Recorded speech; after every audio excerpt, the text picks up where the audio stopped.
Hi, എല്ലാവർക്കും നമസ്കാരം. അതുൽ സാറാണ്.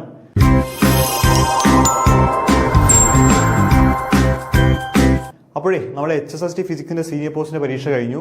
ഇനി HSA ഫിസിക്കൽ സയൻസിന്റെ പരീക്ഷ വരാൻ പോകുന്നുണ്ട്. അപ്പോൾ അതിന്റെ പ്രിപ്പറേഷനാണ് എല്ലാവരും എന്ന് എനിക്കറിയാം. അപ്പോൾ അതിനു മുമ്പ് കുറച്ച് കാര്യങ്ങൾ പൊതുവായിട്ട് പറയാനും ഒക്കെ വേണ്ടിയിട്ടാണ് ഈ വീഡിയോ കേട്ടോ. അപ്പോൾ നിങ്ങൾ HSA ഫിസിക്കൽ സയൻസിന് വേണ്ടി നന്നിട്ട് പ്രിപ്പയർ ചെയ്യുക, അത് നന്നിട്ട് എഴുതുക. അതിനുശേഷം എന്തെന്നുള്ളൊരു ചോദ്യചിഹ്നം ഉണ്ടാവുമല്ലോ, ആ ചോദ്യചിഹ്നം ഉത്തരം എന്താ? HSST physics junior. അതായത് അടുത്ത വർഷം അത് 26, ഇപ്പം ഈ വർഷം പകുതി ആയല്ലോ, 26 പകുതിയെ കഴിയുന്നത് പഴയ ലിസ്റ്റിന്റെ കാലാവധി കഴിയും. ആ കാലാവധി കഴിയുന്ന സമയത്ത് പുതിയൊരു ലിസ്റ്റ് വരണം. അപ്പോൾ സ്വാഭാവികമായിട്ടും എന്തുണ്ടാവണം? പുതിയൊരു നോട്ടിഫിക്കേഷൻ ഉണ്ടാവണം, പുതിയൊരു പരീക്ഷയും വരണം. അപ്പോൾ അടുത്ത വർഷം പകുതിക്ക് തന്നെ പകുതിക്ക് മുന്നേ നടക്കും പരീക്ഷ നടക്കും. അപ്പോൾ നമുക്കിപ്പോൾ ഒരു നോട്ടിഫിക്കേഷൻ വന്നു കഴിഞ്ഞാൽ മിനിമം ഒരു 5 മാസമൊക്കെയാണ് നമുക്ക് കിട്ടുന്നത്. പക്ഷേ ഇത്തവണ പരീക്ഷ എഴുതിയ കുട്ടികളിൽ നിന്ന് നമ്മളൊരു ഫീഡ്ബാക്ക് എടുത്ത് നമുക്ക് മനസ്സിലായ കാര്യം എന്ന് വെച്ച് കഴിഞ്ഞാൽ 5 മാസം ഒന്നും കൊണ്ട് പഠിച്ചാൽ കംപ്ലീറ്റ് ആവാൻ പറ്റില്ല. നമ്മൾ കുറേയൊക്കെ പഠിക്കും, പക്ഷേ ഒരുപാട് റിവൈസ് ചെയ്യാൻ പറ്റില്ല. അപ്പം നമുക്ക് ഇപ്പോൾ സ്റ്റേറ്റ്മെന്റ് ചോദ്യങ്ങളൊക്കെ വരികയാണ്, ഒറ്റ വായനയിൽ നമുക്ക് ഉത്തരം കിട്ടണം. അപ്പോൾ അങ്ങനെ ഒരു ഉത്തരം കിട്ടണമെങ്കിൽ നമ്മൾ എന്ത് വേണം? നമ്മൾ ഒരുപാട് റിവൈസ് ചെയ്യണം. അപ്പോൾ എന്ത് ചെയ്യണം? അതിന് മുമ്പേ പോർഷൻ തീർക്കണം. അത് മാത്രമല്ല, പുതിയ പാറ്റേൺ അനുസരിച്ചിട്ട് നമ്മൾ മാറുകയും വേണം. ഓക്കെ, അപ്പം ഞാൻ പറഞ്ഞു, നമ്മളിപ്പോൾ ഒരു S50 എന്ന് പറഞ്ഞു, സൂപ്പർ 50 എന്ന് പറഞ്ഞ് HSST ഫിസിക്സ് ജൂനിയറിന്റെ പുതിയ ബാച്ച് സ്റ്റാർട്ട് ചെയ്തു. ഇപ്പോൾ 10-30 പിള്ളേരോളം ആയി തോന്നുന്നു. 50 പേരുടെ ഒരു ബാച്ചാണ്. അപ്പം അതിൻ്റെ ഒരു വീഡിയോ ഒക്കെ നമ്മൾ ചെയ്തിരുന്നു. അപ്പോൾ അതിൻ്റെ ഒരു മേന്മ എന്താണെന്ന് വെച്ചാൽ നമ്മൾ പുതിയ കണ്ടന്റുകൾ ചെയ്തു തുടങ്ങുകയാണ്. അപ്പോൾ എല്ലാവരും ചെയ്യുന്ന പോലെ പണ്ട് എടുത്ത് വെച്ച വീഡിയോ അങ്ങനെ തരുമൊന്നുമില്ല.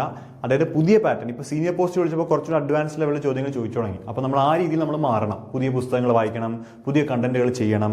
അപ്പോൾ കംപ്ലീറ്റ് പുതിയ ക്ലാസ്സുകളും പഴയ പ്രീവിയസ് ഇയർ എല്ലാ ചോദ്യങ്ങളോട് ഉൾപ്പെടുത്തിയുള്ള ക്ലാസ്സുകളാണ് നമ്മൾ ഇനി സ്ട്രക്ചർ ചെയ്യുന്നത്. അപ്പോൾ നിങ്ങൾ HSA ഫിസിക്കൽ സയൻസ് കഴിഞ്ഞാൽ വേഗം തന്നെ HSST ഫിസിക്സ് ജൂനിയറിൻ്റെ ക്ലാസ്സുകൾ പഠിച്ചു തുടങ്ങണം. സ്വന്തമായിട്ട് പഠിച്ചു തുടങ്ങണം. I+ന്റെ ഒപ്പമാണെങ്കിൽ നിങ്ങൾ I+ന്റെ ഒപ്പം, നമ്മൾ താഴെ ഇതിൻ്റെ നമ്പറും ഡീറ്റെയിൽസ് ഉണ്ട്, നിങ്ങൾ ജസ്റ്റ് ഒന്ന് വിളിച്ച ഒരു കാര്യങ്ങളെല്ലാം പറഞ്ഞുതരും. ഓക്കെ, S50 ബാച്ച് ആണെങ്കിൽ അങ്ങനെ ചെയ്യുക. നോർമൽ ബാച്ച് ആണെങ്കിൽ നിങ്ങൾ നോർമൽ ബാച്ചിൽ ജോയിൻ ചെയ്യുക. രണ്ടും ഉണ്ടാവും. ഓക്കെ, ശരി. അപ്പോൾ ഇവിടെ ഇന്ന് നമ്മൾ ചെയ്യാൻ പോകുന്നത്, ഞാൻ ഒന്നുകൂടെ പല കുട്ടികളും പറയുന്നത് സാർ ആ സിലബസ് ഒന്നുകൂടെ ഒരു അനാലിസിസ് ചെയ്ത് തരണമെന്ന്. അപ്പോൾ ഞാൻ വീണ്ടും കുറച്ചുകൂടെ നമ്മൾ ഇത്രയും കാലം കണ്ട പരീക്ഷയുടെ പാറ്റേൺ അനുസരിച്ചിട്ട് കുറച്ചുകൂടെ ഒരു രീതിയിൽ നമ്മൾ പറയാൻ പോകണം. അപ്പം നമുക്കറിയാം HSST ഫിസിക്സ് എന്ന് പറയുമ്പോൾ അതിൻ്റെ അകത്ത് 100 മാർക്കിനാണ് ചോദ്യങ്ങൾ. ഇതിൽ 70 മാർക്ക് സബ്ജക്റ്റും 30 മാർക്ക് ജനറൽ ടോപ്പിക്സുമാണ്. അപ്പോൾ ഈ 70 മാർക്കിൻ്റെ സബ്ജക്റ്റ് എങ്ങനെ പഠിക്കാമെന്നും ജനറൽ ടോപ്പിക് എങ്ങനെ പഠിക്കാമെന്നും പറയാം. ഓക്കെ, അപ്പോൾ ഫിസിക്സ് എടുത്തു കഴിഞ്ഞാൽ 10 മൊഡ്യൂളുകളാണ്, അല്ലെങ്കിൽ 10 യൂണിറ്റുകളാണ് ഇതിൻ്റെ അകത്തുള്ളത്. ഫിസിക്സിൻ്റെ പ്രധാനപ്പെട്ട യൂണിറ്റുകളാണ് 10 ഉള്ളത്. അപ്പോൾ എല്ലാത്തിൽ നിന്നും 7 മാർക്കുള്ള ചോദ്യങ്ങൾ ഷുവറായിട്ടും ചോദിക്കുന്നുണ്ട്.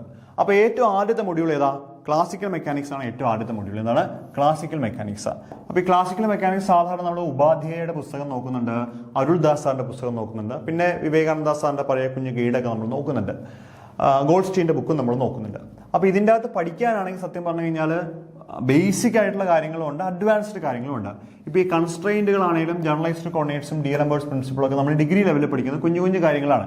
ഈ ഹാമിൽട്ടൺ പ്രിൻസിപ്പിളൊക്കെ, കെപ്ലർ പ്രോബ്ലവും നമ്മൾ അവിടെ പഠിക്കുന്നുണ്ട്.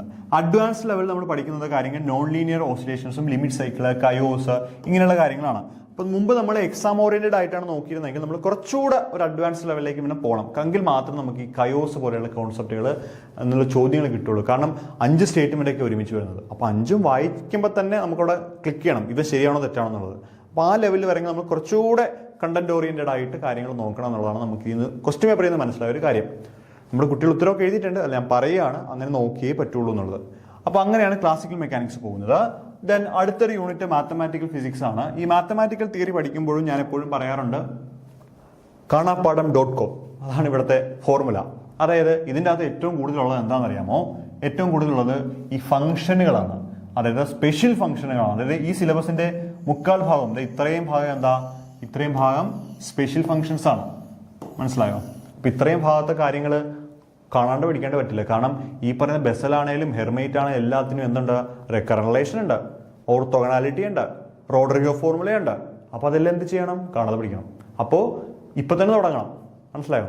ഇന്നോട്ട് തുടങ്ങണം. അപ്പോൾ ഇതെല്ലാം കൂടി ഇന്നിപ്പോൾ HSA കഴിഞ്ഞിട്ട് മതി കേട്ടോ. എല്ലാം ഒരു പേപ്പറിൽ എഴുതി ഒട്ടിക്കണം, എന്നിട്ട് എല്ലാ ദിവസവും വായിക്കണം. കുറേ ദിവസം വായിച്ച് കഴിയുമ്പോൾ എന്ത് പറ്റും? അറിയാതെ നമ്മൾ പഠിക്കും.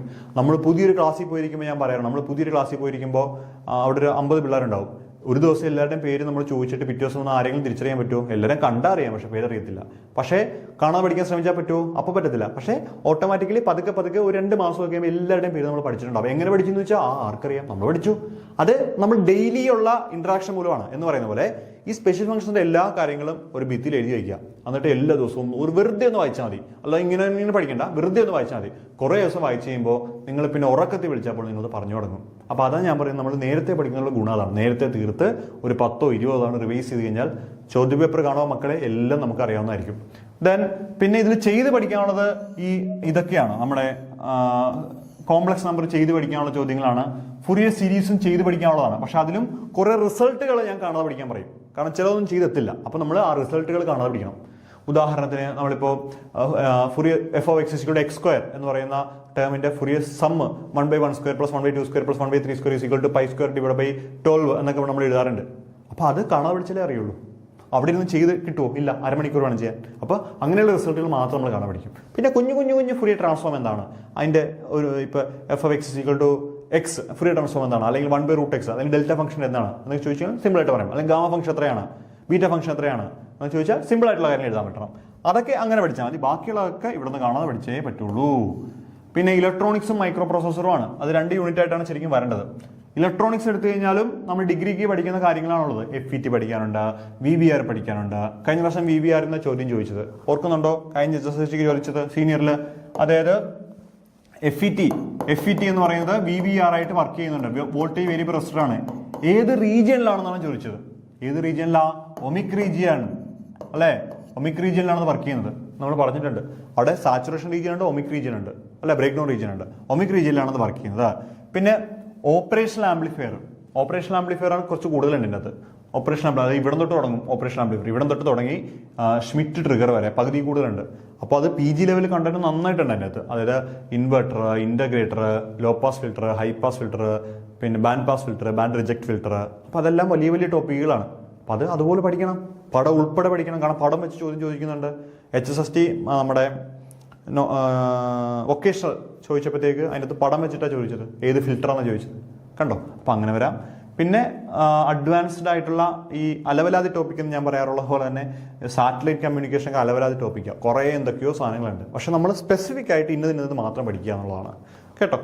പിന്നെ മൈക്രോ പ്രോസസർ എടുത്തു കഴിഞ്ഞാൽ നമ്മുടെ ടീച്ചറാണ് മൈക്രോ പ്രോസസറിന്റെ ക്ലാസ്സിൽ എടുത്തുകൊണ്ടിരുന്നത്. വളരെ നന്നായിട്ട് ടീച്ചർ എടുത്തു. പക്ഷേ ഇത്തവണ എന്താ പറ്റിയെന്ന് വെച്ച് കഴിഞ്ഞാൽ നമുക്ക് അതിൽ നിന്ന് 5 ചോദ്യത്തിൽ 3 ചോദ്യങ്ങൾ കിട്ടി. 2 ചോദ്യങ്ങൾ നമ്മുടെ ഭാഗത്ത് നിന്ന് അല്ലാണ്ട് വന്നു. അതെന്ന് വെച്ചാൽ വളരെ ഡീപ്പായിട്ടാണ്. കാരണം ടീച്ചർ ക്ലാസ് എടുക്കാൻ വരുമ്പോൾ നമ്മളോട് പറഞ്ഞു, അതായത് മൈക്രോ പ്രോസസർ എന്ന് പറഞ്ഞാൽ കുറേ ഉണ്ട്, നമുക്ക് എവിടെ നിന്ന് പറയാൻ പറ്റില്ല.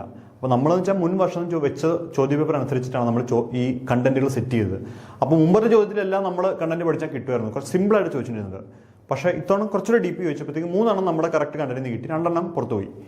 അപ്പോൾ അടുത്ത വർഷം നമ്മൾ അതിന് ഇടവെക്കത്തില്ല. നമ്മൾ അത്രയും കൂടി കുറച്ചുകൂടി അഡ്വാൻസ് ലെവലിൽ പുതിയ കണ്ടന്റുകൾ മൈക്രോ പ്രോസസർ നമ്മൾ ചെയ്യുന്നുണ്ട്. ടീച്ചറിനെ കൊണ്ട് തന്നെ നമ്മൾ ചെയ്യിക്കും. കൂടുതൽ പ്രോബ്ലംസ് നമ്മൾ അതിനകത്ത് ചെയ്യിക്കും, ഉറപ്പാണ്. കാരണം ആ ലെവലിൽ നമ്മൾ കുറച്ചുകൂടെ പറയാം. നമുക്ക് സമയമുണ്ട്, അതുകൊണ്ടാണ് ഈ പറയുന്നത്. അതുകൊണ്ടാണ് നേരെ തുടങ്ങുന്നത്. ഇനി ക്വാണ്ടം മെക്കാനിക്സ് ആണ് നമ്മൾ എടുക്കുന്നതെങ്കിൽ ക്വാണ്ടം മെക്കാനിക്സിൻ്റെ അകത്തും ഇതുപോലെ തന്നെ കാണാപ്പാടം പഠിക്കുന്ന കുറേ സാധനങ്ങളുണ്ട്. കാരണം ഇതിൻ്റെ അകത്ത് കുറേ സാധനങ്ങളൊക്കെയാണ്. നമ്മുടെ ഈ മെട്രിക്സ് റെപ്രസെൻറ്റേഷൻ, അത് JX-ൻ്റെത്, JY-ൻ്റെത്, JZ-ൻ്റെത്, J+-ൻ്റെത്, അല്ലെ ആംഗുലർ മൊമെന്റ് ഉണ്ട്, പെർട്ടർബേഷൻ ഉണ്ട്, ഹാർമോണിക് ഓസിലേറ്റർ ഉണ്ട്. ഇതിൻ്റെ അകത്ത് തന്നെയാണ് സീമൻ എഫക്റ്റ്, സ്റ്റാർക്ക് എഫക്റ്റും ഒക്കെ വരുന്നത്. അപ്പോൾ അതെല്ലാം വളരെ ഡീറ്റെയിൽ ആയിട്ട് പഠിക്കേണ്ട കാര്യങ്ങളാണ്. മനസ്സിലായോ? അപ്പോൾ അവിടെയും കുറേ കാണാപ്പാടം പഠിക്കണം. പിന്നെ വെയിൽ equation, KG equation, current density. വെയിൽ ഇക്വേഷൻ ഇത്ര ചോദ്യം ഉണ്ടായിരുന്നു, നന്നായിട്ട് ചോദ്യം ഉണ്ടായിരുന്നു. അപ്പോൾ അതൊക്കെ പഠിക്കണം.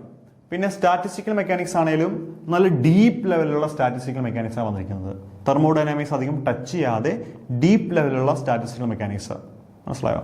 പാത്രിയുടെ പുസ്തകമൊക്കെ പഠിച്ച് വേണം ഇത് എഴുതാനായിട്ട്, അല്ലെങ്കിൽ കിട്ടില്ല ചോദ്യങ്ങൾ. കാരണം അത്രയും ലെവലിൽ വരുന്നുണ്ട്. കാരണം ഇവിടെ ഈ പോളി മാഗ്നറ്റിസം കയറും, ലണ്ടു ഡയാമാഗ്നറ്റിസം, പോളി പാരാമാഗ്നറ്റിസം, ഇതെല്ലാം ഇതിൻ്റെ അകത്ത് വരുന്നുണ്ട്. എൻസംബിളുകൾ പോലെയുള്ള കൺസെപ്റ്റ്, ഗിബ്സ് പാരഡോക്സ് ഒക്കെ ഡീറ്റെയിലിംഗ് ആയിട്ടാണ് വരുന്നത്. അപ്പോൾ അതെല്ലാം നന്നായിട്ട് നമ്മൾ നോക്കണം. ദെൻ നമ്മൾ ന്യൂക്ലിയർ ആൻഡ് പാർട്ടിക്കിൾ ഫിസിക്സ് എടുത്തു കഴിഞ്ഞാൽ ഇവിടെ കുറച്ച് സേഫ് ഉണ്ട്.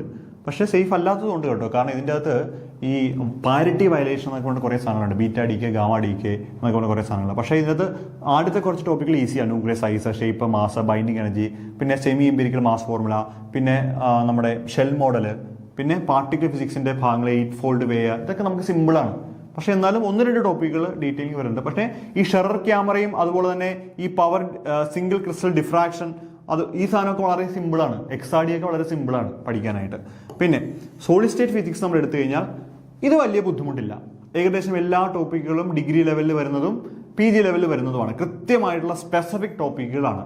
ഇപ്പോൾ ഈ പറഞ്ഞ ബ്രില്യൺ സോണുകൾ, അല്ലെങ്കിൽ ഐൻസ്റ്റീൻ്റെ ഡി-ബൈ മോഡലുകൾ, നമ്മളിങ്ങനെ നമ്മൾ ക്ലാസ്സിൽ പറഞ്ഞിട്ടുണ്ട്. ഓരോന്നിൽ നിന്നാണ് നമ്മൾ പോകുന്നത്. എന്തുകൊണ്ട് ഡി-ബൈ മോഡൽ, എന്തുകൊണ്ട് ഐൻസ്റ്റീൻ്റെ മോഡൽ, അവിടെ നിന്ന് എങ്ങനെയാണ് ബിൽഡ് ചെയ്ത് നമ്മൾ മുകളിലോട്ട് പോകുന്നത്, ഫ്രീ ഇലക്ട്രോൺ തിയറിയ, പിന്നെ മാഗ്നറ്റിസം, നീഡ്സ് ടെമ്പറേച്ചർ എന്താണ്, സൂപ്പർ കണ്ടക്ടിവിറ്റി എന്താണ്. ഇത് എനിക്ക് ഏറ്റവും ഇഷ്ടപ്പെട്ട ഒരു മൊഡ്യൂൾ ഇതാണ്. നല്ല രസമാണ്. ചോദ്യവും ഇത്തവണ നമ്മുടെ എല്ലാ ചോദ്യങ്ങളും പിള്ളേർക്ക് കിട്ടിയിട്ടുണ്ടെന്ന്. ഓക്കെ, ഇനി അറ്റോമിക് ആൻഡ് മോളിക്കുലർ സ്പെക്ട്രോസ്കോപ്പിയിൽ വന്നു കഴിഞ്ഞാൽ എല്ലാവരും പഠിക്കുന്ന പോലെ തന്നെ റൊട്ടേഷൻ ഉണ്ട്, അതുപോലെ റൊട്ടേഷൻ ഉണ്ട്, വൈബ്രേഷൻ ഉണ്ട്. പക്ഷെ ഇതിനകത്ത് കൂടുതലും ഈ രാമൻ എഫക്റ്റുമായിട്ട് ബന്ധപ്പെട്ട, രാമൻ ആൻഡ് ഇൻവേഴ്സ് രാമൻ എഫക്റ്റുമായിട്ട് ബന്ധപ്പെട്ട അധികമായിട്ടുള്ള പോർഷൻസ് ഇതിൻ്റെ അകത്തുണ്ട്. അപ്പോൾ അത് കുറച്ച് PG ലെവലാണ്. ഡീറ്റെയിലിംഗ് നോക്കാതെ നമുക്ക് കിട്ടില്ല. പിന്നെ മോസ്ഫോ സ്പെക്ട്രോസ്കോപ്പിയും NMR ഒക്കെ ഉള്ളത് കുറച്ച് സമാധാനമാണ് നമുക്ക് പഠിക്കാനായിട്ട്. അരുൾദാസാന്റെ പുസ്തകമാണ് അരുൾദാസാനും ബാൻവെലിന്റെ പുസ്തകമാണ് നമ്മൾ സാധാരണ നോക്കുന്നത് കേട്ടോ. ഇനി ലേസർ ആൻഡ് ഫൈബ്രോട്ടിക്സും നമ്മൾ സേഫ് ആയിട്ടുള്ളൊരു ഭാഗമാണ്. ഫൈബ്രോട്ടിക്സ് നമ്മൾ ഒപ്റ്റിക്സിന്റെ പുസ്തകമാണ്, ഞാൻ പേര് മറന്നുപോയി. ഞാൻ പുസ്തകത്തിന്റെ വീഡിയോ ചെയ്തിട്ടുണ്ട്. ആ പുസ്തകം നമ്മൾ ഉപയോഗിക്കുന്നുണ്ട്. പിന്നെ നമ്മുടെ ബേസിക് ഇലക്ട്രോണിക്സ് ബൈ BL തെരേജ, ആ പുസ്തകം നമ്മൾ ഉപയോഗിക്കുന്നുണ്ട്. പിന്നെ ഇതിൻ്റെ അകത്ത് ലേസറുകൾ, ഒപ്റ്റിക്സിന്റെ പുസ്തകങ്ങളാണ് കൂടുതൽ നമ്മൾ ഉപയോഗിക്കുന്നത്. കഥക്കോ ആ ഒരു പുസ്തകം നമ്മൾ ഉപയോഗിക്കുന്നുണ്ട്. അപ്പോൾ ഇതിൻ്റെ അകത്ത് ഈ നോർമലി കുറേ ടൈപ്സ് ഓഫ് ലേസേഴ്സ് ഉണ്ട്. അതിൽ നിന്നൊക്കെ ചോദ്യങ്ങളുണ്ട്. CO2 laser, dye laser, semiconductor laser. Semiconductor ലേസറിന് ചോദ്യം ഉണ്ടായിരുന്നു. അതുമൊക്കെ സിമ്പിൾ ഭാഗങ്ങളാണ്. അപ്പോൾ ഇങ്ങനെ 10 യൂണിറ്റുകളാണ് സത്യം പറഞ്ഞാൽ ഇതിൻ്റെ അകത്തുള്ളത്. 10 യൂണിറ്റുകൾ, 10 യൂണിറ്റുകളുള്ളത്. ഓരോ യൂണിറ്റുകളും വളരെ ഇമ്പോർട്ടൻ്റ് ആണ്. കാരണം കൃത്യം 7 മാർക്ക് അതിൻ്റെ അകത്ത് ചോദിക്കും എന്നുള്ളത് കൊണ്ട് തന്നെ. പക്ഷേ നിങ്ങളൊന്ന് ആലോചിച്ച് നോക്കിയേ, ഈ ടോപ്പിക്കുകൾ നമ്മൾ കാണുമ്പോൾ വളരെ സിമ്പിളായിട്ടും കുറച്ചുള്ളതായിട്ട് തോന്നും. പക്ഷേ ഇത് പഠിക്കാനിരിക്കുമ്പോൾ കുറേ ഉണ്ടെന്നല്ല ഞാൻ പറയുന്നത്. ഒരു തവണ പഠിച്ചുകൊണ്ടൊന്നും ഇതാവില്ല മക്കളെ. നിങ്ങൾ പലതവണ റിപ്പീറ്റ് ചെയ്ത് റിവിഷൻ ചെയ്ത് വരുമ്പോൾ, ഇപ്പോൾ ആദ്യത്തെ HSST പഠിച്ചിട്ടിരുന്ന ആളുകൾ നമ്മുടെ ഒപ്പം ഉണ്ട്. അവർക്കൊക്കെ പരീക്ഷ വളരെ ഈസി ആയിരുന്നു. കാരണം എന്താ, ആദ്യം ഒരു HSST അവരെഴുതി, പിന്നെ ഒരു സയന്റിഫിക് ഓഫീസർ എഴുതി, പിന്നെ അടുത്തൊരു HSST ഇടയ്ക്ക് വിളിച്ച് എഴുതി, ഇപ്പോൾ സീനിയർ എഴുതിയപ്പോഴേക്കും അവർ സെറ്റായി. നമ്മൾ പറഞ്ഞിട്ടില്ലേ, PSC പഠിച്ച് ഒരു ജോലി കിട്ടി കഴിഞ്ഞാൽ പിന്നെ എല്ലാം കിട്ടുന്നു. അതെന്തുകൊണ്ടാണ്? ഇവർ കുറേ ആവർത്തിച്ച് ഓൾറെഡി തലയ്ക്കാത്താവും. പിന്നെ ഇവരെ കൊന്നാലും ഇവർ മറക്കത്തില്ല. ഉറക്കത്തിൽ വിളിച്ചാൽ പോലും പറയും ഒരു റിവിഷൻ്റെ ആവശ്യമേ ഉള്ളൂ എന്ന് പറയുന്ന പോലെ. അടുത്തതിന് നിങ്ങൾ സമയം കളയരുത്, ഇപ്പോഴേ പഠിച്ചു തുടങ്ങണം. കാരണം ഓൾറെഡി പഠിച്ചു നിൽക്കുന്ന ഒരുപാട് പേരുണ്ട് പഴയതൊക്കെ. അപ്പോൾ അവരുമായിട്ട് കോമ്പീറ്റ് ചെയ്യണമെങ്കിൽ നിങ്ങൾ മുന്നിലെത്തണം. മനസ്സിലായി? ഇനി പഠിച്ചു നിൽക്കുന്ന ആളുകൾ ഇത് മറന്നു പോകരുതല്ലോ. അപ്പോൾ വീണ്ടും പഠിക്കണം. ഇനി വീണ്ടും പഠിക്കുമ്പോൾ ഒരു കാര്യം ശ്രദ്ധിക്കുക, പഴയ കണ്ടന്റുകൾ മാത്രം വെച്ചുകൊണ്ട് പഠിച്ചാൽ ഒരു രക്ഷ ഉണ്ടാവില്ല. നമ്മൾ പുതിയ കണ്ടന്റുകൾ പുതിയ രീതിയിൽ പഠിക്കണം. അതാണ് നമ്മൾ പറയുന്നത്. നമ്മൾ കണ്ടന്റുകളെല്ലാം മാറ്റുകയാണ്, പുതിയ ക്ലാസ്സുകൾ വെക്കുകയാണ്, കൂടുതൽ ലൈവ് ക്ലാസ്സുകൾ നമ്മൾ ചെയ്യാൻ പോവുകയാണ്. കാരണം കുറച്ചുകൂടി ഇൻട്രാക്റ്റീവ് ആണ്. അങ്ങനെ ഇൻട്രാക്റ്റീവ് ആവാൻ വേണ്ടിയാണ് ഞാൻ ഈ ആദ്യത്തെ 50 പേരുള്ള ഒരു സ്പെഷ്യൽ ബാച്ച്, വേറെ ബാച്ച് ഉണ്ട്, ഞാൻ ഈ 50 പേരുള്ള സ്പെഷ്യൽ ബാച്ച് ഒരെണ്ണേ ഉണ്ടാവുള്ളൂ. ബാക്കി നോർമൽ ബാച്ച് നിങ്ങൾ പണ്ടത്തെ പോലെ തന്നെ ആപ്പിൽ നമ്മൾ പുതിയ ക്ലാസ്സുകൾ ചെയ്ത് വെച്ചിട്ട് അത് നിങ്ങൾക്ക് ക്ലാസ്സുകൾ കണ്ട് ഡൗട്ടുകളൊക്കെ ചോദിച്ചു പോവാം. അതൊക്കെയാണ്. പക്ഷേ 50 പേരുടെ ബാച്ച് എന്ന് പറഞ്ഞാൽ ഞാൻ മോണിറ്റർ ചെയ്യുന്ന ബാച്ചാണ്. അതിൽ ഡയറക്റ്റ് എല്ലാ ആഴ്ചയും ഞാൻ അവരായിട്ട് ഇൻട്രാക്ട് ചെയ്യും, സംസാരിക്കും. ഓരോ ആളുകളുടെയും പേര് എനിക്കറിയണം. കാരണം ഓരോ ആളുകളെയും റാങ്ക് ലിസ്റ്റിന്റെ ആദ്യത്തെ 50 എത്തിക്കണം എന്നുള്ള നിർബന്ധമുണ്ട് എനിക്ക് അതിൻ്റെ അകത്ത്. അതുകൊണ്ടാണ് അങ്ങനെ ചെയ്യുന്നത്. ദെൻ ഞാൻ ബാക്കി കൂടി ഒന്ന് പറയാം കേട്ടോ. നമ്മുടെ സബ്ജക്റ്റ് പാർട്ട് അത്രയാണുള്ളത്. ഇനി ഒരു 30 മാർക്കിന്റെ കുറച്ച് കാര്യങ്ങളുണ്ട്, അതുകൂടി ഞാൻ പറഞ്ഞിട്ട് പോകാം. കാരണം ഞാൻ ഇതിനെക്കുറിച്ച് ഒന്ന് അനലൈസ് ചെയ്തായിരുന്നു. അപ്പോൾ ഇതിൻ്റെ അകത്ത് 5 മാർക്കാണ് ടീച്ചിങ് ആപ്റ്റിറ്റ്യൂഡിൻ്റെ അകത്ത് വരുന്നത്. 5 മാർക്ക്. ഈ ടോപ്പിക്കുകളെല്ലാം വളരെ സിമ്പിളാണ്. പക്ഷേ ഇതെല്ലാം നമ്മൾ പല ആവർത്തി വായിച്ച് ഒരുപാട് ചോദ്യങ്ങൾ ചെയ്താൽ മാത്രമേ ഇതിൻ്റെ ചോദ്യം കിട്ടുള്ളൂ. ഈസി. ഇത്തവണവും 5 ചോദ്യങ്ങളുണ്ടായിരുന്നാലും 4 ചോദ്യങ്ങളോളം നമ്മുടെ കുട്ടികൾക്ക് കിട്ടിയിട്ടുണ്ട്. കാരണം ഇത് വളരെ സിമ്പിളാണ്. നിങ്ങൾ BEdന് പഠിക്കുന്ന അതേ കാര്യങ്ങളാണ്. പക്ഷേ ഒരുപാട് ചോദ്യങ്ങൾ ചെയ്യാതെ റിപ്പീറ്റ് ചെയ്യാതെ ഒരിക്കലും പറ്റില്ല. അപ്പോൾ അതുകൊണ്ട് ഞാൻ ഇത്തവണ പ്രത്യേകം പറഞ്ഞിട്ടുണ്ട്, നമ്മൾ ഈ ടോപ്പിക്ക് ചെയ്യുമ്പോൾ കുറച്ചുകൂടെ ചോദ്യങ്ങൾ അതിലേക്ക് ഉൾപ്പെടുത്തണം എന്നുള്ളത്. ഒരു 100 ചോദ്യങ്ങളുള്ളിടത്ത് ഒരു 200, 300, 400 ചോദ്യങ്ങളാക്കണം. കാരണം ഒരുപാട് ചോദ്യങ്ങൾ റിപ്പീറ്റ് ചെയ്ത് വരുമ്പോൾ നമുക്കത് മനസ്സിലാവും എന്താ ചോദിക്കാൻ പോകുന്നത്, എന്താണ് ഉത്തരം. അല്ലെങ്കിൽ നമുക്ക് എല്ലാ ഉത്തരവും ഒരുപോലെ തോന്നും. അതാണ് ഈ ടീച്ചിങ് ആപ്റ്റിറ്റ്യൂഡിൻ്റെ ഒരു കുഴപ്പം. പിന്നെ റിസർച്ച് ആപ്റ്റിറ്റ്യൂഡ് ആണെങ്കിൽ നമ്മൾ ഇപ്പോൾ റിസർച്ച് ചെയ്യുന്നവരാണ് വലിയ കുഴപ്പമുണ്ടാവില്ല. അവർ ഈ കോഴ്സ് വർക്കിൻ്റെ ഭാഗമായിട്ടൊക്കെ ഇത് പഠിക്കുന്നുണ്ടാവും. പക്ഷെ അല്ലാത്ത ആൾക്ക് കുറച്ച് പാടെന്നല്ല, പഠിക്കേണ്ടതുണ്ട്. അപ്പോൾ ഈ എത്തിക്സ് ആണെങ്കിലും മെത്തേഡ്സ് ഓഫ് റിസർച്ച് ആണെങ്കിലും സ്റ്റെപ്സ് ഓഫ് റിസർച്ച് ഒക്കെ ആണെങ്കിലും ടീച്ചിങ് ആപ്റ്റിറ്റ്യൂഡ് പഠിക്കുന്ന പോലെ തന്നെ പല ആവർത്തി പഠിച്ചു കഴിഞ്ഞാൽ വളരെ ഈസി ആയിട്ട് സ്കോർ ചെയ്യാൻ പറ്റും. ഈ ഭാഗം എന്ന് പറയുന്നത് 5 മാർക്കാണേ. നിങ്ങളൊന്ന് ആലോചിക്കണം, ഒരു സബ്ജക്ട് പേപ്പർ നിങ്ങൾ 7 മാർക്കാണ് കിട്ടുന്നത്. ഇത് അതിൻ്റെ പകുതി എഫേർട്ട് ഇട്ട് പോലും വേണ്ട ഇത് പഠിക്കാനായിട്ട്. പക്ഷേ റിപ്പീറ്റ് ചെയ്ത് പഠിക്കണം. പഠിച്ച് കഴിഞ്ഞാൽ 5 മാർക്ക് കിട്ടും. ഒരു സബ്ജക്ട് പേപ്പറിന് അതേ മാർക്കാണ് കിട്ടുന്നത്. മോസ്റ്റ്ലി എല്ലാ ആളും സബ്ജക്ട് നന്നായിട്ട് പഠിക്കും, ഈ ഭാഗം വിട്ടുകളയും. നിങ്ങൾ ഈ ഭാഗം കൂടി നന്നായിട്ട് നോക്കുകയാണെങ്കിൽ നിങ്ങളൊന്ന് ആലോചിച്ച് നോക്കിയേ ഏത് റാങ്കിൽ നിങ്ങൾ കയറും എന്നുള്ളത്. അപ്പോൾ അങ്ങനെ ഒരു 5 മാർക്ക് അവിടെ വരും. പിന്നെ പാർട്ട് 3 നമ്മുടെ ഇന്ത്യൻ കോൺസ്റ്റിറ്റ്യൂഷനാണ്. ആ ഇന്ത്യൻ കോൺസ്റ്റിറ്റ്യൂഷനും അതോടൊപ്പം ഈ 10 മാർക്ക് ഇന്ത്യൻ കോൺസ്റ്റിറ്റ്യൂഷനും അതോടൊപ്പം തന്നെ മറ്റേ സോഷ്യൽ വെൽഫെയർ സ്കീംസും വരുന്നുണ്ട് കേട്ടോ. ഇത് സിലബസിൽ കറക്ഷൻ വന്നതാണ്. അപ്പോൾ ഇന്ത്യൻ കോൺസ്റ്റിറ്റ്യൂഷൻ നമുക്കറിയാലോ, ഈ സാധനങ്ങളെല്ലാം നന്നായിട്ട് പഠിക്കണം. ഫണ്ടമെന്റൽ റൈറ്റുകൾ പഠിക്കണം. അതുപോലെ തന്നെ കോൺസ്റ്റിറ്റ്യൂഷന്റെ പ്രിയാമ്പിൾ അല്ലേ, പ്രിയാമ്പിൾ എവിടെയാണ് പ്രിയാമ്പിൾ അവതരിപ്പിച്ചത്, ഏത് വർഷമാണ് അവതരിപ്പിച്ചത്, അങ്ങനെ കുറേ കാര്യങ്ങളുണ്ട്. ജവഹർലാൽ നെഹ്റു അവതരിപ്പിച്ചതാണ്. വർഷം ഞാൻ ഓർക്കുന്നില്ല, എനിക്കറിയാമായിരുന്നു, ഞാൻ മറന്നുപോയി അത്. പിന്നെ പ്രിയാമ്പിളിനെ എന്താണ് വിശേഷിപ്പിക്കുന്നത്, പിന്നെ പല ആളുകളും ഇത് ഭരണഘടനയുടെ താക്കോലാണ്, അതാണ് ഇതാണെന്നൊക്കെ പറഞ്ഞിട്ടുണ്ട്. അങ്ങനെയുള്ള കാര്യങ്ങൾ പഠിക്കണം. പിന്നെ നമ്മുടെ സെൻട്രൽ സ്റ്റേറ്റ് റിലേഷൻഷിപ്പുകൾ പഠിക്കണം. പിന്നെ നമ്മുടെ ഭരണഘടന പല കാര്യങ്ങളും കടമെടുത്തിട്ടുണ്ട് പല രാജ്യത്തു നിന്നും, കാനഡയിൽ നിന്നും US നിന്നും ആമുഖവും കടമെടുത്തിരിക്കുന്നതൊക്കെ അറിയാലോ. അപ്പോൾ അങ്ങനെയുള്ള കാര്യങ്ങൾ നോക്കണം. പിന്നെ സോഷ്യൽ വെൽഫെയർ സ്കീംസ് ആണ്, കുറേ സോഷ്യൽ വെൽഫെയർ സ്കീംസ് ഉണ്ട്. എപ്പോഴും സ്ഥിരമായിട്ട് ചോദിക്കുന്ന ഈ വുമൺ ആൻഡ് ചിൽഡ്രൻ മിക്കവാറും ചോദിക്കാറുണ്ട്, അതൊക്കെ പഠിക്കണം. പിന്നെ അവസാനത്തെ പാർട്ടിൽ ജനറൽ നോളജും കറണ്ട് അഫയേഴ്സുമാണ്. അതുപോലെ നവോത്ഥാനവും ഇതിനകത്ത് പഠിക്കാനുണ്ട്. കറണ്ട് അഫയേഴ്സും നവോത്ഥാനവും ഒക്കെ പഠിക്കാനുണ്ട്. നവോത്ഥാനവും സാധാരണ 5 മാർക്കിനാണ് വരുന്നത്. പക്ഷേ ഇത്തവണത്തെ സീനിയർ പോസ്റ്റ് പരീക്ഷയ്ക്ക് ഒരു അബദ്ധം സംഭവിച്ചതെന്ന് വെച്ച് കഴിഞ്ഞാൽ ഇതിനകത്ത് കറണ്ട് അഫയേഴ്സ് ചോദിച്ചേയില്ല. ബാക്കി മുഴുവൻ ജനറൽ ആയിട്ടുള്ള വേറെ എന്തൊക്കെയാണ് കയറി ചോദിച്ചത്. അത് ഇച്ചിരി പാടുള്ള ഭാഗങ്ങളാണ് ചോദിച്ചത്. അപ്പോൾ ഇതൊക്കെ ആണെങ്കിലും ഇപ്പോൾ ഈ കോൺസ്റ്റിറ്റ്യൂഷൻ ആണെങ്കിലും സ്റ്റേറ്റ്മെന്റ് ആണ് മുഴുവൻ വരുന്നത്. കാരണം നമ്മളൊരു PG ലെവലിലെ പരീക്ഷ കുട്ടികൾ എഴുതുന്നത്. അപ്പോൾ എന്തായാലും ഡിഗ്രി ലെവലിൽ വരുന്നതിനേക്കാൾ കൂടുതൽ വരണ്ടേ, വരും. അപ്പോൾ ആ ലെവലിൽ നമ്മൾ കണ്ടന്റുകൾ പഠിക്കണം അല്ലെങ്കിൽ ചെയ്യണം എന്നുള്ളതാണ് ഇതിന് മനസ്സിലാക്കേണ്ടത്. അപ്പോൾ എന്തായാലും നിങ്ങൾ പഠിക്കുമ്പോൾ സബ്ജക്ട് പാർട്ട് നന്നായിട്ട് പഠിക്കണം, ജനറൽ പാർട്ട് നന്നായിട്ട് പഠിക്കണം. പണ്ട് ഞാൻ പറയാം സബ്ജക്ട് പാർട്ട് ഏറ്റവും നന്നായിട്ട് പഠിക്കാമെന്ന്, കാരണം അവിടെ നമുക്ക് സമയം കുറവാണ്. പക്ഷേ ഇനി നമ്മുടെ മുന്നിൽ ഒരു 7-10 മാസം മുന്നിലുണ്ട്. അപ്പോൾ നിങ്ങൾ ഈ HSA ഫിസിക്കൽ സയൻസ് കഴിഞ്ഞാൽ ഉടനെ തന്നെ അടുത്ത HSST ഫിസിക്കൽ ജൂനിയർ വേണ്ടി പഠിച്ചു തുടങ്ങും. കാരണം ഒത്തിരി ആളുകൾ പഠിക്കുന്നുണ്ട്. ഞങ്ങളുടെ ഇവിടെ തന്നെ ഇപ്പോൾ ഓൾറെഡി ഒരുപാട് ആളുകൾ ഇങ്ങോട്ട് വിളിച്ച് ചോദിച്ചാണ് അഡ്മിഷൻ എടുക്കുന്നത്, മനസ്സിലായോ? അപ്പോൾ ഒത്തിരി ആളുകൾ പഠിക്കുന്നുണ്ട്. നിങ്ങൾ അവസാന നിമിഷം അവരുമായിട്ട് മത്സരിക്കാൻ തന്നെ നിങ്ങൾ എത്തില്ല, വലിയ പാടാണ്, ഉള്ള സത്യം ഞാൻ പറയാം. അപ്പോൾ അതുകൊണ്ട് മക്കൾ നിങ്ങൾ പഠിച്ചു തുടങ്ങും. സ്വന്തമായിട്ടാണെങ്കിൽ സ്വന്തമായിട്ട് പഠിച്ചു തുടങ്ങണം. ഒരാളുടെ ഹെൽപ്പോട് കൂടി പഠിക്കാനാണെങ്കിൽ ഹെൽപ്പോടെ പഠിക്കുമ്പോൾ ഗുണമെന്ന് വെച്ചാൽ ഞാൻ പഠിച്ചിട്ട് എല്ലാം നിങ്ങളെ പഠിപ്പിക്കും. മറ്റേതാണെങ്കിൽ നിങ്ങൾ പഠിച്ചിട്ട് വേണം പഠിക്കാൻ. അപ്പോൾ ഒരു പുസ്തകം വായിച്ചെടുക്കാൻ എത്ര സമയം എടുക്കും? ഒരുപാട് സമയം എടുക്കും. ഇവിടെ അങ്ങനെ ഒരു പ്രശ്നമില്ല. നമ്മൾ കണ്ടന്റ് തരും, നിങ്ങൾ പഠിക്കുക എന്നുള്ള ഇവിടെ പരിപാടിയുള്ളൂ, മനസ്സിലായോ? അപ്പോൾ അങ്ങനെയുള്ള കുറേ പ്ലാനുകളും പദ്ധതികളും നമ്മൾ പുതിയ ബാച്ചിലേക്കൊക്കെ പ്ലാൻ ചെയ്തിട്ടുണ്ട്. അപ്പോൾ നിങ്ങൾ എത്രയും പെട്ടെന്ന് വിളിച്ച് നിങ്ങൾ അഡ്മിഷൻ ഉറപ്പാക്കുക. S50 ബാച്ചിലാണെങ്കിൽ 50 പേരിൽ ഉൾപ്പെടാം. അല്ലാതെ നോർമൽ ബാച്ചിലാണെങ്കിൽ സെപ്പറേറ്റ് ബാച്ച് ഉണ്ടാവും. നിങ്ങളത് സാധാരണ പോലെ തന്നെ പഠിച്ച് കാര്യങ്ങളെല്ലാം മുന്നോട്ട് പോകാം. എല്ലാത്തിലും കണ്ടന്റുകൾ പുതിയ കണ്ടന്റുകളായിരിക്കും ചെയ്തു തരുന്നുണ്ടാവുക. മറ്റത് എൻ്റെ ഒരു സൂപ്പർവിഷൻ നിങ്ങൾക്ക് ഉണ്ടാവും. എപ്പോഴും നിങ്ങളെ ഞാൻ മോണിറ്റർ ചെയ്യും, നിങ്ങളുടെ കാര്യങ്ങൾ അന്വേഷിക്കും, പഠിച്ചോ എന്താണ് ഏതാണ് ചോദിക്കും, ചോദ്യം ചോദിക്കും. ഇങ്ങനെ ഒരുപാട് കാര്യങ്ങൾ അതിനകത്ത് ചെയ്യും. നിങ്ങൾക്കൊരു ഓൺലൈൻ ആണെന്നൊരു ഫീൽ ഉണ്ടാവില്ല അങ്ങനെ വരുമ്പോൾ, കേട്ടോ? അപ്പോൾ എന്തായാലും നിങ്ങൾ പഠിക്കാനുള്ളവർ വേഗം ക്ലാസ്സിന് ജോയിൻ ചെയ്യുക, നന്നായിട്ട് പഠിക്കുക. എല്ലാവർക്കും all the best. HSST junior physics 2026 എല്ലാവർക്കും ഒരു നേട്ടമാവട്ടെ എന്ന് ആശംസിച്ചുകൊണ്ട് നിർത്തുന്നു. Thank you.